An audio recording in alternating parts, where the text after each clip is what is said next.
সেদিন সকালে আমি ভাত বসিয়ে দোরগড়ায় কাপড় ঝুলাচ্ছিলাম। হঠাৎ শাশুড়ি মা রাগী গলায় বললেন, তুমি মনে হয় চুলায় ভাতটা রেখে ভুলে গেছো, পুড়ে যাচ্ছে। আমি ভয়ে দৌড়ে গেলাম। ভাত আসলে পুড়ে নেই, শুধু একটু বেশি ফুটছিল। কিন্তু শাশুড়ির রাগ যেন থামছিলই না। এক কাজ করতে বললে তাও ঠিক করে করতে পারো না, আমি বুড়া মানুষ আর কত বলবো। শাশুড়ি মার এমনভাবে কথা শুনে আমার চোখে পানি চলে আসছিল। মনে হচ্ছিল আমি কিছুই ঠিক করে করতে পারি না এই ঘরের।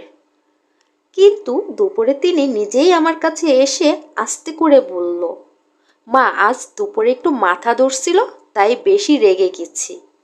তুমি কষ্ট পেও না, ঠিক আছে? হ্যাঁ, আমি শুধু হাসলাম।